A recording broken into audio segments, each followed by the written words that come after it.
Good evening, everyone. It's Monday, July 24th, and I'm Melanie Morris, and you know who I am, the lady in the yellow jacket. Thanks so much for joining me tonight, and we have another great show, as usual. My guest tonight is Marc Zappulla, the crime writer and author of The Last Longshoreman, the chilling tale of crime and corruption on the Boston Waterfront. Thank you so much, Marc, for joining me. Thank you, Melanie, for having me on. Absolutely, and let's talk about this book All right. and the things that you're trying to do with this book. Okay. First of all, when was it released? It was released in October, actually. Yeah, I think it was October 12th. October 12th? 2017. Okay. 16. 2016. Yeah. Don't rush the time, okay? I know. I want to re-release it, I guess. You want to re-release it, or you want fall to come, one or the other. Well, I'm not quite ready for fall yet, even though it was like 90 degrees today. Yeah, I'm good with the heat. You're good with the heat? I'm not going to complain about the heat. Okay, me too. Yeah. So what is a longshoreman? Longshoremen, basically, they're dock workers. So they're the nuts and bolts of the waterfront, or as far as the shipping industry. Any goods that get shipped in and out, they're the first ones that have their hands on it. So they're the crane operators, they're the forklift drivers. They unload the ships, they load the ships back on with anything from produce to technology products or anything like that. They store them in the warehouse, they take them out of the warehouse to put on another ship. That's what they're there for. So anything you get, any consumer product that you enjoy, a longshoreman's hands have touched it at some point. So. And how did you learn so much about the longshoreman's job duties in order to write this book? Well, my dad was a longshoreman, first of all. He spoke about his job, but I mean, they weren't the normal dinner time conversations that other people are accustomed to, because I guess the culture is a little rough for some people. But I guess I learned a lot about what he did and what other guys did on the pier. But for me to write this book, I had to dig deeper and do some more research to get down and dirty. So now, what inspired you to write the book? It's a subject that it's very rarely touched upon. In fact, I mean, if you think about movies, really you have to go back to 50 or 52 with Marlon Brando on the waterfront. Beyond that, there's nothing else. So in a sense, I was sort of educating the world on that culture on the waterfront, like about that union and what takes place, the ins and outs, and really, no one knows. It's kind of buried deep in history, so I wanted to shine a light on it, and this book, I think, certainly did the job. Okay, and while we're talking, we're going to continue to talk about the book, but also Marc's looking for a screenwriter. Yeah. Right? Correct. You want to make this into a movie? Yeah, I mean, I've had, been some interest from LA, and that's where I'm at right now. I'm ready to work with a couple of production companies. I'm really just trying to choose which one I want, and on each side they have a screenwriter who I need to interview to see which one's the best fit to write the book. It's certainly, I mean, the book itself is heavy in dialogue, but finding the right person who can understand what type of tone that needs to be injected into this might be a challenge, but I'm confident it's going to happen. I mean, right out of the gate, I think the book was out maybe 10 days or a week and a half, and I was contacted by Hollywood producers. So it's a project in itself to get it to that stage, but I mean, it's going to happen. It's just a matter of putting together a great team. Fantastic. Yeah. You got Hollywood producers contacting you already. Yeah, and it's been great. If someone's out there and they're watching this interview and they're like, wow, I read that book and I think that's something I'd want to do, how do they contact you? Well, I mean, they can go right to my website at marczappulla.com, and I'll certainly need to spell that. It's Marczappulla.com. So I have a Twitter. It's just at Marc Zappulla. Pretty easy to find, and Instagram is author_Marc with a C _Zappulla, and you'll find me, I promise. All right, folks, remember that's Marc with a C, 2 P's and 2 L's. 2 P's, 2 L's. 2 P's and 2 L's. That's a great one. That's how I learned. I said, oh my goodness, let me see. Let me make sure I get his name right. Yeah. Okay. So tell us about the main character, Tony Costa. So, Without giving too much away. yeah, I mean, he's in. First of all, let me just say it's a period piece. It takes place. My main character, he's born in 1940. He grew up in the 40s and 50s. He's a tough kid. Grew up on the streets of East Boston. He's flawed, but he's very likable. He's a family guy, and he understands those values. But he's tempted by the sort of nefarious nature that's so accessible, especially in that area. And with his uncle being connected to the mob, it just made it that much easier for him to gravitate to that type of lifestyle. So when he's 18, he gets a job on the waterfront, and he sees something he shouldn't, and really his reaction to it sets off a chain of events that's going to affect the rest of his life, personally and professionally. Okay. And without giving too much away, I know he befriends Butchie Shea, and they have this event on the waterfront, a very large heist. Yes. It's, they have a love-hate relationship. I mean, they're essentially best friends, but Butchie is, that character is basically a stone cold killer. He's like, I don't care. I want to cut these corners. I want to make the money. I don't care how I have to get there. If someone's in my way, they're going to get out of my way one way or the other. Tony struggles with that, because he has a family back home. But ultimately, he decides that he's going to help him out with this big heist. And him, Butchie, and a small crew get together, and they're not the most refined thieves on the planet, and they do their best, but things go awry, and that again is sort of sets off a chain of events towards the end. So there's a lot of action, there's a lot of dialogue. The dialogue is very authentic, so for someone who's very sensitive, too bad. It's Well, you were just keeping it real. I'm just keeping it real. And that's what I'm about. Right. I keep it real, and that's the way it's going to go. So it's an exciting book, a lot of ups and downs emotionally too. And I think I painted a pretty good picture of what life was like on the docks, in the 50s, 60s, 70s. So, yeah, and that's what books are supposed to do. I mean, they're not supposed to be fluffy and no fluff. Right, no fluff. There's no fluff. No fluff from Mark. They're supposed to paint the picture, so no need to tell people too bad or apologize or whatever, because you were painting. Did I apologize? I'm sorry if I did. You may not have apologized, but you just say, too bad. Too bad. Right. That's my apology. Too bad. All right. So, and some of the other characters, few shady characters, Pete Areo. Yeah. Benny Carbone. Yeah. And a few others. Yeah. So those two actually you mentioned were from actually another generation, even earlier, which my protagonist Tony Costa actually looked up to, and every era the characters change. I don't want to say they get weaker. They just become more self-aware of the things away from crime that makes them happy, like family. But Pete was he's a bookmaker. He's a tough guy, a scrapper.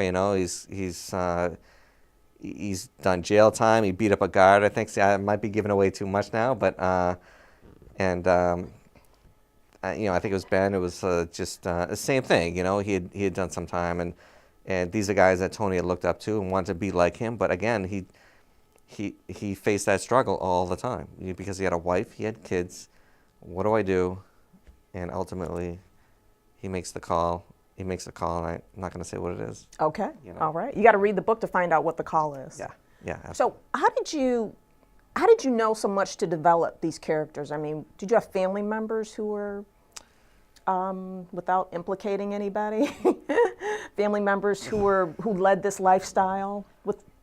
No, I mean, if you take a look at my father, I mean, he was a longshoreman, and but beyond that, there's no real parallels between Tony Costa and my father. But growing up in the city, you meet characters, and I drew from real life experiences to develop these characters. But I'll be honest with you, I mean, I've taken even celebrities and thought about it, and like, let me infuse this guy, put him into a character in my book, and I think it's going to work out well. Most notably, I'll say honestly that Butchie Shea, I thought a lot about Robert De Niro in Goodfellas. Butchie was Irish. I think Robert De Niro's character was Irish. Jimmy Conway, and he's really a sociopath, a stone cold killer. But these guys were very charming, very alluring, and I really wanted that type of character for Butchie Shea, because at the end of the day, you have to find something to like about these guys, even though they've done some of the worst things imaginable. You know, to continue to, let's say, read. I mean, you want to like them at least a little bit. You know, and find something. You hope to find something in the book where, like, okay, all right, he's okay. You know, so it's a science, but yeah. I mean, growing up, I met a lot of characters that you know, you'd read about in this book, for certain. Were you a big reader growing up? No. No. No. Not really. Really? Yeah. Now, the first edition, the first print of your book, the first edition sold out completely. Is that true? Yeah, it was great, yeah. I had a great kickoff party in the North End at a cigar bar, and you know, place was packed, books were gone. It was great, and I think because of that, you know, I had a few, you know, the media got a hold of it, and there's been a bunch of articles on it, and I've been on TV and radio a bunch of times. So it's been going great. I mean, the trend has been amazing. You know, when you consider the contacts I've made too in LA, it's been great. So if you're just joining us, I have on my show tonight the author of The Last Longshoreman, a chilling tale of crime and corruption on the Boston Waterfront. You'll want to get this book. You'll want to buy it. And if you're someone out there who is a screenwriter, hey, you know, this one might be for you. And you can contact Marc at Marc Zappulla. You can find him on Twitter at Marc Zappulla. That's Marc with a C, 2 P's, and 2 L's. That's it. Yeah, correct. Now, obviously, you know, Whitey Bulger was also coming along during that time, or maybe right after. What's the time frame for when Whitey Bulger was as compared to your book? Well, I mean, the book really, it culminates with the heist, and that takes place in the mid-'70s, when Whitey Bulger was really coming into his own, you know. And I certainly made reference to him. I just didn't use his name. Okay. But it was very quick, and but yeah, it was that era, and that era was sort of the golden age, let's say, of his. It was his heyday where he was at his strongest, you know, the '70s, early '80s. But you know, yes, the book was based or inspired by true events, but I tried to steer away from the whole Bulger story, because there was a lot had gone on, you know, away from him that you know, he really didn't have his business in. So, and I wanted to shine a light on it. How long did it take to write the book? It took me a year and a half. I took about 3 months off just to regain my sanity, and then I went back to it. So Now, how do you write? When do you write? How do you write? well, I have a day job, so I write during the day for someone else. But you know, nights and weekends, you know, I really burn the midnight candle. So what do? You just hop on your laptop and start typing? That's it, yeah. And back it up? You back it up? Yeah. Like nightly? Yeah.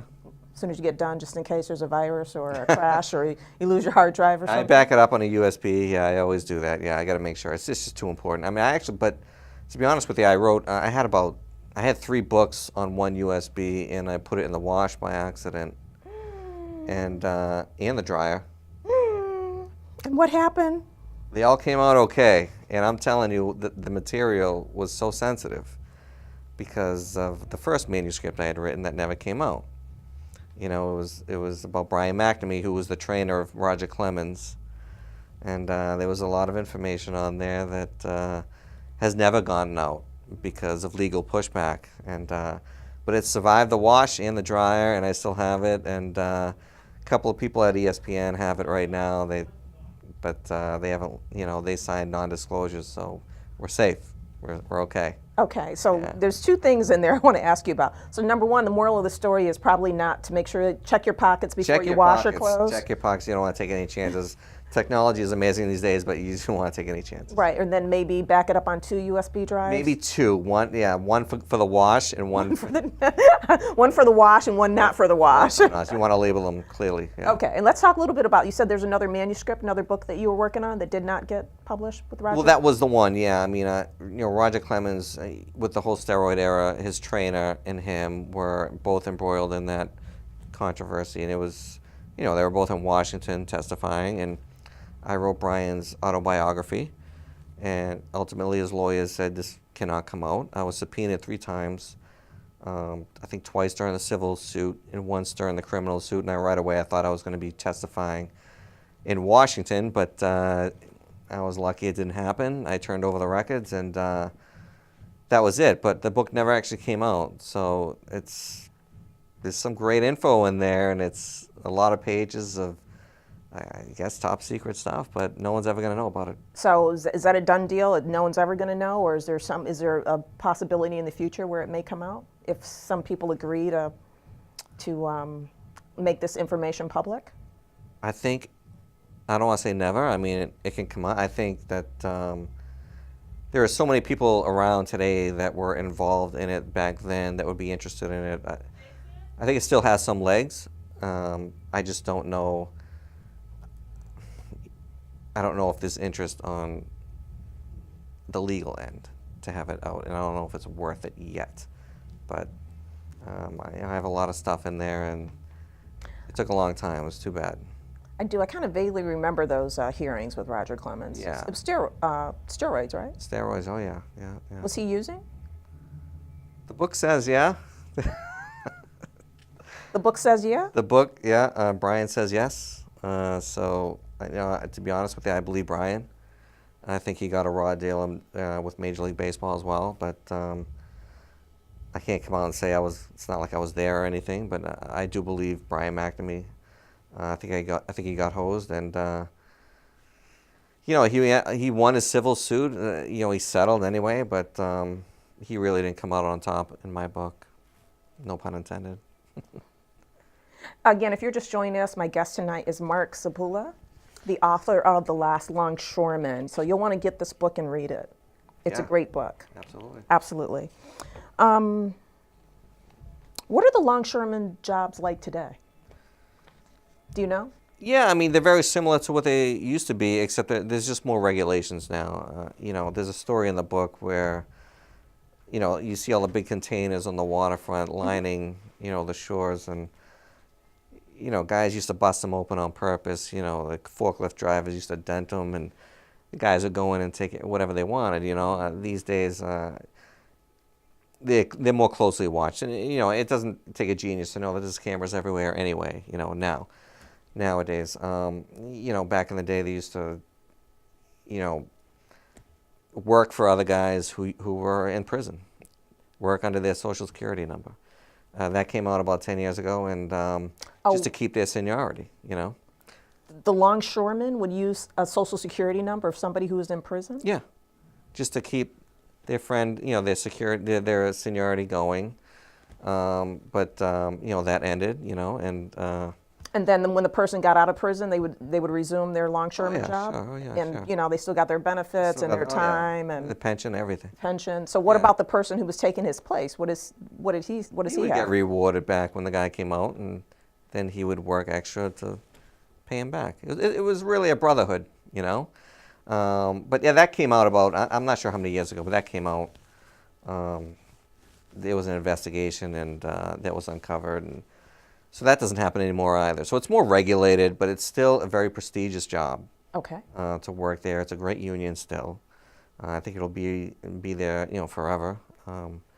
So. Do you know if that's a means for drug smuggling? Like in those containers and. I would think if I was trying to smuggle drugs, I would think about doing that. But yeah, sure, it's certainly in the movies, but I'm not aware of any instances where there'd be a container full of drugs. Yeah, I think, yeah. I mean, a lot of things come over. I think I'm giving so much away, but things do come over in those containers that really aren't checked thoroughly by the authorities. They do get through. So if they had drugs today, maybe, yeah. I mean, perhaps. Let's talk about your other books that you wrote. Okay. What are the titles of them? And what are they about? Well, I wrote Unmasked. Unmasked. It was the autobiography of Jerry Cheevers. He's the goaltender for the Boston Bruins for a long time. A Hall of Fame goaltender, in fact. He won the Stanley Cup twice. How a Champion is Made. I'd ghostwritten that for a guy named Steve Cardillo. And Active Girls, Healthy Women for My Tran, both fitness books. So those are the other 3 that I've written. I've begun 3 others now. I have to focus on one. What are you working on? I have one centered around a heist again. I have one that's a psychological thriller. And the other one, I forget the other one was. The other one was. It had to do with the waterfront again. I wrote a chapter and I put it down. You put it down. And but really, the one with the heist intrigues me the most. I think the psychological thriller murder mystery is like 1B. So it's like 1A and 1B. So do you like books about heists? No, I just, you know what, this is an idea I had years ago, and I just want to bottle it as fast as I could. So I started. I've written 4 chapters. I want to get the main characters in there, and then let me sit back and see which one I want to do and go from there, you know. So how did you get into writing initially? Kind of fell backwards into it. I mean, I had a full-time job. I got laid off, and I had all the time in the world to figure out what I wanted to do. And that's what I love to do. So I fooled around. I'd written like 7 screenplays. I had them registered with the Writers Guild. And a couple of my friends wanted to start a website, sports, women type of thing. So I wrote articles for the website. And because of that, Brian McNamee was actually one of the key characters involved in that launch. And that's how I met him. So that's really what launched my career, really, writing books, was Brian liked what I could do and asked me to write his autobiography. I said, yeah. Now, when was your first book published? The first one was Jerry Cheese, I think 2011. So. Okay, so you've done it very well since this is 2017. Yeah, I mean, I'm staying busy. I'm not going to stop. So. Is there a book out there that's on the horizon, or something that you really, really want to write about that you haven't started yet? Yes. Oh, yeah, he said yes. Now, you know what the next question is, right? Would you like to give us maybe just a topic of what it might be without giving too much away? Yeah, I can certainly do that. It's actually a homegrown story, a mafia story about six men that went away for prison for something they didn't do, and I'm toggling with that idea right now between that and the others, but there may be a conflict of interest, so it's a conflict of interest with your other book. With that story, maybe I'm too close to one of the characters, so I don't know what to do. So I may just shelve it and see what happens. I may write it, shock the world. I don't know. All right. Well, we're going to be watching here, The Lady in the Yellow Jacket. We're going to be watching Marc Zappulla. Where did you grow up? Medford, right down the street. Right down the street in Medford. South Medford. And where'd you do undergrad? Endicott College in Beverly, Massachusetts. And what did you study? Psychology. Psychology? Yeah. Wow. Yeah. So interesting. You're able to, get into our heads a bit. I am. You got a I'm doing little that right training. now. You got a little training I'm doing on you. that right now. Yeah. So when Marc's not writing books, what does Marc do for fun? Well, I spend a lot of time with my friends, and quite honestly, if you give me a fistful of cigars and a bottle of scotch, I'll make them disappear, and that's what I like to do. You know? He's a scotch and cigar guy. I like to have a good time. I do. So I thought you were kidding when you said you drank that half a bottle of scotch last night. Oh, no, that's not, no, I wasn't kidding. Oh, he was, I thought he was kidding. He was serious. I shoot from the hip, I told you. Okay, yeah. All right, so cigars, scotch, hang out with friends. Yeah. Anything else you like to do? You like to travel, or do you read other authors? Besides Marc Zappulla? I mean, Dennis Lehane is great. I look up to him. He's a Boston guy. He's written some great books that have become movies. Even Casey Sherman, who's a local guy, same thing. He wrote Patriots Day, great movie. these guys are people who I try to emulate, I'm trying to get to their level. I'll get there. Have you met either one of them? No, per se. I mean, I've reached out to Casey Sherman. We've had communications online and stuff, but I haven't met him in person yet. But I will. Actually, it was someone in his group that contacted me about making this into a movie. So, yeah. Anything else Marc does for fun? For fun? I don't know. I hate to say cigars and just cigars and scotch. I mean, for fun. No, I mean, I like normal. I like going out to eat. I'm kind of a movie buff. I enjoy that. Parties or whatever. I love the beach. I can have fun anywhere. I'm having fun now. I mean, having fun now? I can have fun anywhere. Everyone always has fun on my show, The Lady in the Yellow Jacket. This is great. Yeah. Absolutely. Absolutely. I knew that when I got here. When you got here, you knew that? Yeah. Okay. All right, folks, if you're just joining us, we only got a minute left. I know, that went by really fast. Yeah, too fast. I know. I like that. It does. It goes by really, really fast. If you're just joining us, my guest tonight is Marc Zappulla, the author of The Last Longshoreman, a chilling tale of crime and corruption on the Boston Waterfront. So you'll want to get this book, and where can they get the book? Well, you go right to Amazon. You can get it in print. You can get it in Kindle. You can go to barnesandnoble.com. Even Walmart's selling it right now, but don't go there. It's like expensive, $17.95. Don't go to Walmart. Don't go to Walmart. barnesandnoble.com, Books A Million, a lot of places. So you can go anywhere. Perfect. Yeah. Well, thank you so much for coming in tonight. Thank you for having me. Absolutely. Folks, you know who I am. I'm Melanie, the Lady in the Yellow Jacket. You can catch me here every Monday night at 7:30, and this show repeats at 9:30 on Tuesday nights. Or you can set your DVR, Somerville Channel 3, if you're not going to be home. You don't want to miss my show. Get this book. Marc Zappulla is my guest tonight. And you can find him on Twitter at Marc Zappulla, just at Marc Zappulla. That's MarcZappulla. That is correct. Oh, I got it right. Zappulla. Zappulla. And you can find him on, are you on Facebook too? I'm on Facebook, yeah. Just type in my name, actually, just Marc Zappulla. All righty. Don't forget what that's C. Thanks a lot, guys. Good night.